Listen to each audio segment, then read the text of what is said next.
பவானி சாகர், அங்கே பவானி மேட்டுப்பாளையத்திலிருந்து பவானி வரை 6 தடுப்பணை நான் கொண்டு வந்தேன்.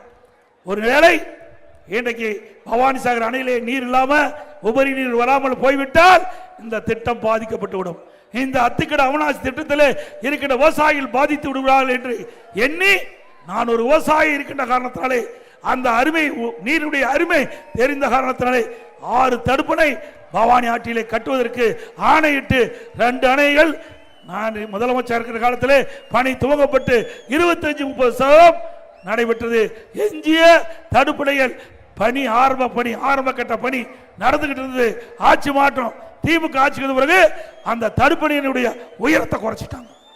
எவ்வளவு கேவலமான அரசாங்கம், எவ்வளவு பெரிய திட்டம். இன்னைக்கு 1.25 டிஎம்சி 6 தடுப்பணையும் கட்டப்பட்டால் 1.25 டிஎம்சி தண்ணி தேக்கலாம்.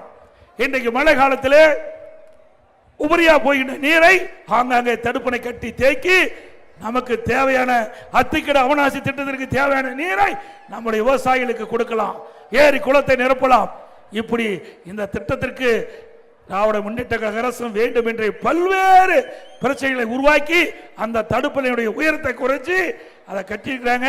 மீண்டும் அதிமுக ஆட்சி தடுப்பணையுடைய உயரம் உயர்த்தப்படும்.